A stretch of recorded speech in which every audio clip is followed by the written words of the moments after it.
રાધનપુર મામલતદાર કચેરીએ આધાર કાર્ડ લિંકને લઈને અરજદારો વિદ્યાર્થીઓને ભારે હાલાકી। પાટણ જિલ્લાના રાધનપુર ખાતે તાલુકા સેવા સદનમાં આધાર કાર્ડ લિંકને લઈને લોકોને ભારે હાલાકીનો સામનો કરવો પડી રહ્યો છે। વિદ્યાર્થીઓ ભૂખ્યા તરસ્યા સતત 2 દિવસ સુધી લાઇનોમાં ઊભા રહેવા મજબૂર બન્યા છે। આધાર કાર્ડ લિંક માટે મામલતદાર કચેરીએ ફક્ત એક જ કોમ્પ્યુટર દ્વારા કામગીરી થઈ રહી છે, જેને લઈને વિદ્યાર્થીઓના વાલીઓમાં ભારે રોષ ફેલાઈ રહ્યો છે।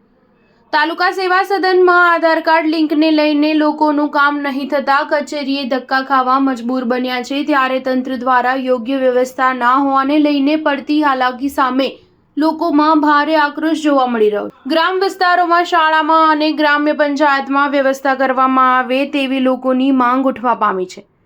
જો યોગ્ય વ્યવસ્થા કરવામાં નહીં આવે તો આગામી સમયમાં 50,000થી વધુ ગ્રામ્ય વિસ્તારોમાંથી લોકો તાલુકા સેવા સદનમાં ભૂખ હડતાળ પર ઉતરવાની ચીમકી ઉચ્ચારી છે। સતત 5 દિવસથી લોકો તાલુકા સેવા સદનમાં ધરમધક્કા ખાઈ ઘરે પરત ફરવાનો વારો આવ્યો છે, જેને લઈને તંત્ર સામે લોકોનો રોષ ફેલાયો છે। તાલુકા સેવા સદનમાં આવતા અરજદારોએ જણાવ્યું હતું કે અહીંયા 40 ટોકનમાં 200 જેટલા તો અરજદારો માટે યોગ્ય વ્યવસ્થા નહીં હોવાને કારણે ચોક્કસ લોકો ધરમધક્કા ખાવા મજબૂર બન્યા છે તેવું જણાઈ રહ્યું છે। એટલું જ નહીં પરંતુ રાધનપુર તાલુકા સેવા સદનમાં પાણીની પણ વ્યવસ્થા નથી, તેમજ મોટી લાઇનોમાં અરજદારો દિવસ દરમિયાન ભૂખ્યા અને તરસ્યા ઊભા રહીને છેવટે કામ નહીં થતા ઘરે પરત ફરી રહ્યા છે। ત્યારે ચોક્કસ કહી શકાય કે રાધનપુર મામલતદાર કચેરી અરજદારોએ જણાવ્યા મુજબ વ્યવસ્થાને લઈને કોઈ સુવિધા પણ ઉપલબ્ધ નથી। ત્યારે તંત્રની લાપરવાહી અને બેદરકારીને કારણે લોકો પરેશાન બન્યા છે। વિદ્યાર્થીઓ આધાર કાર્ડ લિંકને લઈને તાલુકા સેવા સદનમાં સતત 5 દિવસ સુધી લાઇનમાં ઊભા રહેવા મજબૂર બન્યા છે, જેને લઈને વિદ્યાર્થીઓ શાળાએ પણ નથી જઈ શકતા અને વિદ્યાર્થીઓનું શિક્ષણ પણ કથળતું જોવા મળી રહ્યું છે। ત્યારે તંત્ર દ્વારા યોગ્ય દિશામાં નિર્ણય ક્યારે લેશે એ ચર્ચાનો વિષય બન્યો છે। ન્યૂઝ 7 રાધનપુર। મારું નામ મુકેશભાઈ સોલંકી છે અને હું રાધનપુર મામલતદારમાં આધાર કાર્ડ લિંક કરવા માટે છોકરા લઈને આવેલો છું, બરોબર।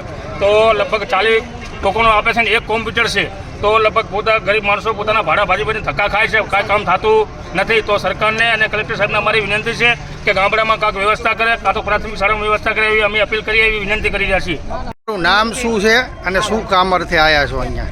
મારું નામ જોશી નિર્મળાબેન ભીખાલાલ।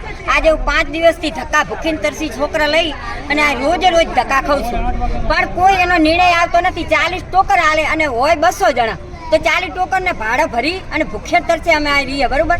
તો હવે આનો જલ્દી નિર્ણય લાવો, નકર ફરીને રેલી 50,000 માણસ આ કે રાધનપુરના ગામડાના લઈને આવવાના નથી, બરોબર। એટલે જે તે જલ્દી આનો નિર્ણય લાવવાનો। હા, હવે અમારાથી ભૂખ્યા તરસે નથી રહેવાતું, પાણીની સગવડ નથી, છોકરા